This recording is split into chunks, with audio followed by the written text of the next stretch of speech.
நம்மளுடைய நவகிரக மித்திரன். நவகிரகங்களை வந்து நண்பர் ஆக்கிட்டோம்னா நமக்கு ஆட்டோமேட்டிக்கா எல்லாமே ஹெல்ப் பண்ணிடுவாங்கன்னு இப்பதான் காலையில சொன்னார். சோ நவகிரக மித்திரன் 10 வருஷத்துக்கு முன்னாடியே நண்பர் ஆக்கிட்டார். 10-20 வருஷத்துக்கு முன்னாடியே.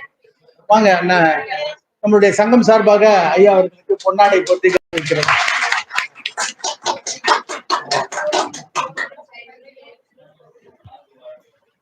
எடுத்துட்டீங்களா?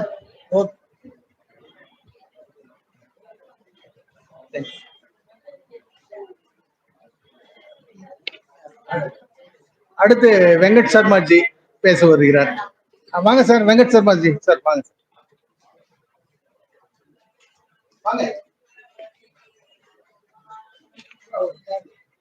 ஜோதிட சொந்தங்கள் அனைவருக்கும் எனது முதற்கண் வணக்கத்தை தெரிவித்துக் கொள்கிறேன்.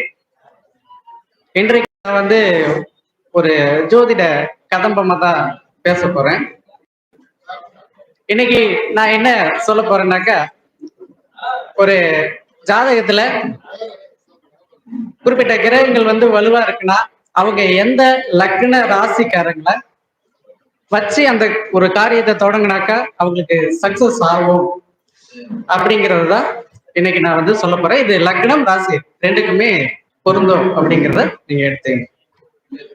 இப்போ ஒரு செயல் நீங்க செய்ய போறீங்க, அதுல வந்து ஒருத்தர் தலைமை தாங்கி நடத்தினா நல்லா இருக்கும் அப்படின்னு நீங்க நினைக்கிறீங்கன்னா, அப்போ எந்த லக்ன ராசிக்காரர்களை வந்து நீங்க சூஸ் பண்ணி அவங்க கிட்ட அதை கொடுத்தீங்கன்னா சக்சஸா வரும்னு பாத்தீங்கன்னாக்கா, யார் வந்து மேஷ ராசி மேஷ லக்னத்துல பிறந்திருக்காங்களோ அவங்கள்ட்ட அந்த தலைமை பொறுப்பை கொடுத்தீங்கன்னாக்க அவங்க பர்ஃபெக்டா பண்ணி முடிப்பாங்க. உதாரணத்துக்கு நம்ம பாலுசாரி எடுத்துக்கலாம். அவர் பாத்தீங்கன்னா மேஷ லக்னம் தான். இந்த மாதிரி பாலுசாரி மாதிரி நபர்களை பார்த்து அந்த பொறுப்பை கொடுத்தீங்கன்னா, அது தலைமை தாங்குற அந்த பொறுப்பை கொடுத்தீங்கன்னா நல்லா சக்சஸா பண்ணுவாங்க அப்படிங்கிற மாதிரி நாம எடுத்துக்கலாம். அடுத்து வந்து ஏதாவது ஒரு விஷயத்துக்காக நம்ம போறோம், பார்க்க போறோம் அப்படின்னாக்கா, இந்த முகராசி அப்படின்னு சொல்லுவாங்க. அந்த முகராசி நல்லா இருக்கணும். அடுத்து வந்து அவங்க ஒரு ஆசீர்வாதமோ அல்லது நம்மளை வந்து ஒரு வாழ்த்துனாலோ அது வந்து அவங்களுக்கு சக்சஸா மாறும். அந்த வகையில பார்க்கும்போது உங்க ஜாதகத்துல சுக்கிரன் வந்து நல்ல வலுவாக இருக்கிறாரு அப்படின்னாக்கா, ரிஷப லக்ன அல்லது ரிஷப ராசிக்காரங்க இவங்க யாரையாவது ஒருத்தரை நீங்க பார்த்துட்டு போறதோ அல்லது அவங்க கிட்ட நீங்க வந்து ஒரு வாழ்த்து ஒரு ஆசீர்வாதம் ஆக்குறதோ அந்த காரியம் வந்து நல்ல ஒரு சித்தியாகும் அப்படின்னு நம்ம எடுத்துக்கலாம். இதற்கு உதாரணமா நீங்க புராணத்துல ஒரு ஸ்ரீ கிருஷ்ணரை கூட நீங்க எடுத்துக்கலாம். அவர் கூட ரிஷப லக்னத்துல தான் பிறந்தவர்.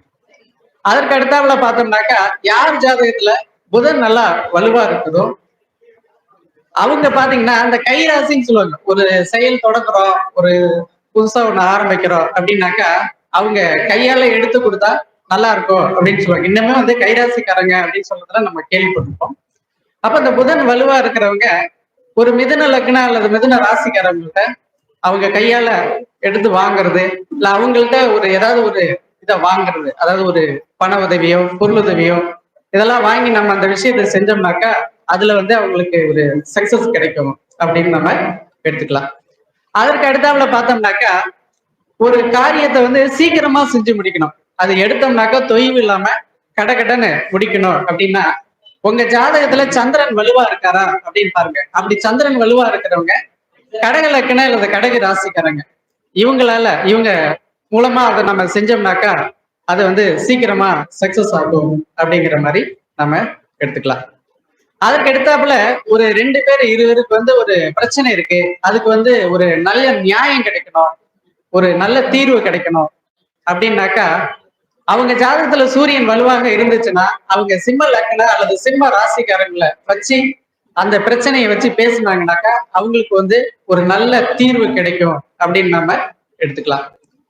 அதற்கு அடுத்தாப்புல நமக்கு வந்து ஒரு நல்ல ஒரு ஆலோசனை தேவை. புதுசா ஒரு விஷயம் நம்ம ஆரம்பிக்க போறோம், நமக்கு ஒரு நல்ல ஆலோசனை வேணும் அப்படின்னாக்கா, உங்க ஜாதகத்துல புதன் வலுவா இருக்குனாக்கா கன்னி லக்னக்காரங்க யாராவது இருக்கிறாங்க அல்லது கன்னி ராசிக்காரங்க யாராவது உங்களுக்கு தெரிஞ்சவங்க இருக்காங்கன்னா அவங்கள்ட்ட நீங்க ஒரு ஆலோசனை கேட்டு அதன் பிரகாரம் நீங்க செஞ்சீங்கன்னாக்கா அதுல ஒரு சக்சஸ் கிடைக்கும் அப்படிங்கிற மாதிரி நாம எடுத்துக்கலாம். அதற்கு அடுத்தாப்புல பாத்தீங்கன்னா, ஒரு புதுசா ஒரு தொழில் ஆரம்பிக்க போறீங்க, ஒரு தொழில் விருத்தி ஆகணும் அப்படின்னாக்கா உங்க ஜாதகத்துல சுக்கிரன் வலுவா இருக்கான்னு பாருங்க. சுக்கிரன் வலுவாக இருக்கிறாருன்னாக்கா உங்களுக்கு தெரிஞ்சவங்க துலா ராசிக்காரங்க அல்லது துலா லக்னக்காரங்க யாராவது இருக்கிறாங்கனாக்கா அவங்க மூலமாக அந்த விஷயத்த நீங்க ஆரம்பிச்சீங்கன்னாக்கா அது ஒரு சிறப்பாக இருக்கும், நல்ல ஒரு விருத்தியை கொடுக்கும் அப்படின்னு நம்ம எடுத்துக்கலாம். அதற்கு அடுத்தாப்புல நிறைய எல்லாத்தையுமே ஒரு ரகசியம் இருக்கும். அதை நம்மளே வச்சுட்டு இருக்கிறது ஒரு மாதிரி இருக்கு. அதை யாரையாவது பகிர்ந்துக்கணும் அப்படின்னு நம்ம நினைச்சோம்னா அந்த ரகசியம் வேற யாருக்கு, நமக்கு தெரிஞ்ச மட்டும் தான் ரகசியம்.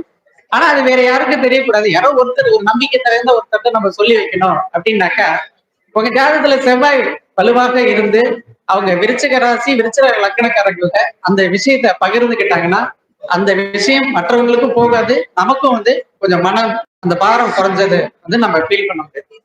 அதற்கு அடுத்தாப்புல பாத்தீங்கன்னாக்கா நாம வந்து ஏதோ ஒரு புதிய விஷயத்த வந்து நம்ம தெரிஞ்சுக்க போறோம், கத்துக்க போறோம் அப்படின்னாக்கா அவங்க வந்து யார எப்படிப்பட்டவங்களை தேர்ந்தெடுக்கலாம். அவங்க ஜாதகத்துல குரு வலுவாக இருக்கும் பட்சத்துல அவங்க வந்து ஒரு தனுசு ராசி அல்லது தனுசு லக்னக்காரங்களை அவங்க கிட்ட போய் அந்த விஷயத்தை அவங்க கேட்டு கத்துக்கிட்டாங்கன்னா அவங்களுக்கு காலாகாலத்துக்கும் அது ஒரு வழிகாட்டியாகவும் நல்ல ஒரு முன்னேற்றத்தையும் கொடுக்கக்கூடிய அமைப்பாக இருக்கும்.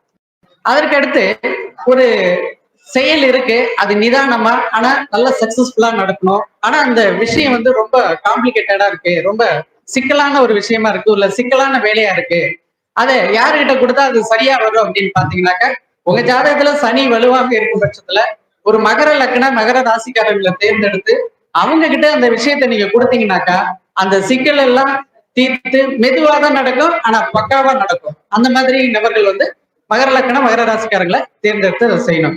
அதற்கு அடுத்தாப்புல எல்லாத்துக்கும் ஒரு நம்பிக்கை வேணும். எந்த ஒரு செயலா இருந்தாலும் நம்பிக்கை ரொம்ப ரொம்ப முக்கியம்.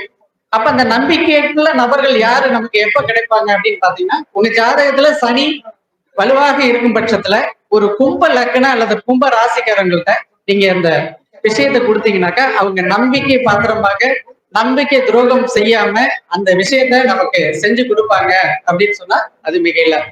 அதற்கு அடுத்தாப்புல நாம வந்து ஒரு தானம் தர்மம் செய்யறோம், ஒரு ஆன்மீக விஷயம் செய்யறோம், அதுல யாராவது ஒருத்தர் வழிகாட்டுதல் தேவை அப்படி இருக்கும் பட்சத்துல நாம அதுல வந்து சக்சஸ் ஆகிடுவோம் அப்படின்னு நமக்கு தோணும் போது நாம என்ன செய்யணும்னாக்கா உங்க ஜாதகத்துல குரு வலுவாக இருக்கும் பட்சத்துல ஒரு மீனம் அல்லது மீன லக்னம் அல்லது மீன ராசிக்காரர்கிட்ட அந்த பொறுப்பை கொடுத்தீங்கன்னாக்கா அது வந்து உங்களுக்கு ஒரு நல்ல இது இருக்கும். உங்களை வந்து அடுத்த லெவல், அதாவது பிறவா வரம் இருக்கு இல்லைங்களா, மோட்சத்துக்கு கூட இட்டு சொல்லக்கூடிய ஒரு வழியை அவங்க காட்டுவாங்க அப்படின்னு நம்ம சொன்னா அது மிக இல்லை. இப்ப இது வந்து எந்த லக்னமாக இருந்தாலும் உங்க ஜாதகத்துல இருக்கக்கூடிய அந்த 9 கிரகங்கள் வலுவை பொறுத்து எந்த கிரகம் உங்களுக்கு வலுவாக இருக்குதோ எந்த மாதிரி விஷயத்த நீங்க செய்யணுமோ இப்ப நாம இப்ப சொன்னதை இந்த விஷயத்த நீங்க ஃபாலோ பண்ணி அதை நீங்க சக்சஸ் பண்ண வைக்கலாம்னு சொன்னா அது மிக இல்லை. அதுக்கு அடுத்ததாக நாம எல்லாருமே ஜோதிடர்கள் தான், நிறைய வழி காட்டுறோம். ஓகேங்களா, ஜோதி பிளஸ் இடர், அதாவது ஜோதிடம் அப்படின்னு நம்ம சொல்லி ஜோதிடர் அந்த இடரை நீக்கிறதுனால ஜோதிடர் அப்படின்னு நம்ம சொல்லிக்கிட்டு இருக்கோம்.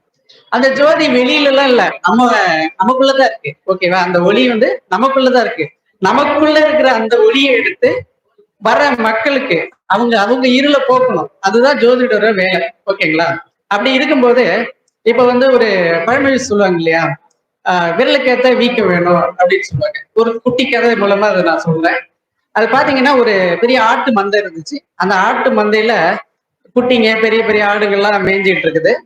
மேல பருந்து ஒண்ணு பறந்துட்டு இருக்கு, அதுக்கு பசி. அது என்ன பண்ணுது, நேரா வந்து ஒரு ஆட்டுக்குட்டியை தூக்கிட்டு போயிருது. இத பார்த்துக்கிட்டு இருந்த காக்கைக்கு வந்து ஒரு எண்ணம் வருது, நாமளும் வந்து பசியா இருக்கிறோமே, நாம என்ன பண்ணலாம், நாமளும் இந்த மாதிரி ஒரு ஆட்டுக்குட்டி எடுத்துட்டு போய் சாப்பிடலாம் அப்படின்னு முடிவு பண்ணி கொஞ்ச நேரம் அப்படியே பார்த்து நோட்டை விட்டு ஒரு ஆட்டுக்குட்டியை அது வந்து செலக்ட் பண்ணுது, இதை தூக்கிட்டு போயிடலாம் அப்படின்னு சொல்லிட்டு செலக்ட் பண்ணுது.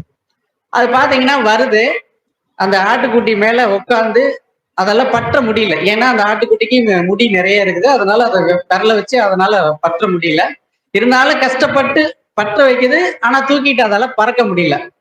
இது என்ன ஆச்சு, நம்மளால தூக்கிட்டு பறக்க முடியல, நம்ம இதை விட்டுட்டு பறந்துருவோம்னு முயற்சி பண்ணும்போது அது உடம்புல குத்திக்கிட்டு இருக்கிற அந்த நகங்கள் வந்து வலிக்குது அந்த ஆட்டுக்குட்டிக்கு. அது கத்துது. அது கத்துன உடனே அந்த ஆடு மேய்ச்சிட்டு இருக்க இடையில என்ன பண்றான் வந்து அந்த காகத்தை அடிச்சு கொன்னுடுறான். ஓகேங்களா, இப்ப இதுல இருந்து நம்ம என்னன்னாக்கா நம்ம கிட்ட வரக்கூடிய கஸ்டமர் நம்மளை தேடி ஒரு சொல்யூஷன் தேடி வர கஸ்டமர்கிட்ட அவங்களுக்கு என்ன திறமை இருக்கு, அவங்க ஜாதகத்தை பார்த்தோம்னே நமக்கு தெரிஞ்சிடும். ஒரு ஜாதகத்துல லக்னத்துல இருந்து நீங்க 12 பாவம் பலன் சொல்லிட்டு வந்தீங்கன்னாக்கா அவங்களுக்கு என்ன, அவங்க பின்புலம் என்ன, எல்லா விஷயமும் நமக்கு தெரிஞ்சிடும். அப்ப அவங்களுடைய பின்புலத்தை தெரிஞ்சுக்கிட்டு அதுக்கு தகுந்த மாதிரி நம்ம அவங்களுக்கு வழிகாட்டணும். அப்படி வழிகாட்டி அவன் முன்னேறினானாக்கா அவன் நம்மளை வந்து ஒரு வாழ்த்துவான், ஒரு நன்றி சொல்லிட்டு இருப்பான். அந்த நன்றி வந்து நமக்கு ஒரு புண்ணிய கர்மாவை சேர்ந்து நமக்கு பின்னாடி வர நம்மளுடைய சந்தேகர்கள் இவங்களுக்குலாம் வந்து ஒரு புண்ணியத்தை சேர்க்கும். அதுவே வந்து அவனுக்கு இருக்கக்கூடிய அந்த கேப்பபிலிட்டி சரியில்லை, அவனுடைய அந்த தகுதி குறைவா இருக்கு அப்படிங்கிற பட்சத்துல நாம அவனுக்கு காட்டக்கூடிய வழிகாட்டுதல் வந்து சரியில்லாம இருந்துச்சுன்னா அவன் வந்து நம்மளை திட்டக்கூட வேண்டாம். ஒரு கணம் இந்த ஜோசியர் வந்து என்னை இதை செய்ய வச்சு என்னை கவுத்துட்டாரு அப்படின்னு அவன் நினைச்சான்னா அந்த பாவ கர்மா நம்மளை மட்டும் இல்லாம நம்ம சந்ததியரே பாதிக்க செய்யும். நிறைய நம்ம பார்த்துருப்போம், அங்கேயும் எங்கனாலும் காதுல விழும். அந்த ஜோசியக்காரன் வந்து எனக்கு சரியா பொருத்தம் பார்த்தே கல்யாணம் வைக்கல, நான் இன்னும் கஷ்டப்பட்டுட்டு இருக்கேன் அப்படின்ற மாதிரி சொல்றாங்க இல்லைங்களா. இதே மாதிரி இந்த மாதிரி நம்ம ஒரு வழிகாட்டுறது வந்து யாருக்கும் வந்து சரியா இல்லாம போகக்கூடாது. சரியான வழிகாட்டணும்னாக்கா இந்த ஜோதிடம் வந்து நமக்கு புண்ணியத்தை சேர்க்கும், நமக்கு பிறவா வரத்தை கூட கொடுக்கும் அப்படின்னு சொல்லி இந்த உரையத்தோடு நான் முடிச்சுக்கிறேன். நன்றி, வணக்கம். கடைசியில செல்வம் அவர்கள் வந்து ஜோதிடம் சொல்லும் போது பார்த்து சொல்லணும், இல்லைன்னா கர்ம பாவம் வந்து நம்மளை தாக்கிடும்னு பயமுறுத்திட்டாரு உங்களை. அப்படிலாம் பயப்படாதீங்க, இதெல்லாம் வந்து பெரிய ஜோதிடர்கள் பேச வேண்டியது, அதனால அவர் பேசுறாரு. இப்ப என்ன மாதிரி சாதாரண ஒரு பாமர மக்கள் ஜோதிடர்கள்லாம் எப்படி பண்ணணும்னா, உங்களுக்கு தெரிஞ்சதை சொல்லுங்க, அதுதான் அவன் தலையெழுத்து, கேட்க வந்தவன் தலையெழுத்து. அவனுடைய கர்மா வந்து நம்ம கிட்ட மாட்டணும்னு இருக்கு. அதனால நீங்க உங்களுக்கு தெரிஞ்சதை சொல்லுங்க, பிரச்சனை கிடையாது. இன்னும் ஒண்ணு, பயாஸ்டா சொல்லக்கூடாது, தெரிஞ்சுக்கினே நீங்க தப்பு பண்ணக்கூடாதே தவிர தெரியாம நீங்க என்ன பண்ணா உளருங்க, தப்பே கிடையாது. ஏன்னா அதுதான் ஜோசியம் அப்படின்னு நீங்க நினைக்காதீங்க. ஏன்னா கொஞ்சம் சிந்திச்சுட்டு நீங்க சொல்லுங்க அப்படின்னு சொல்றாரு. ஓகேங்களா? நன்றி, வணக்கம். கேட்டாங்க 9941 6065 80 9941 6065 80. நன்றி சிவா. நன்றி சார்.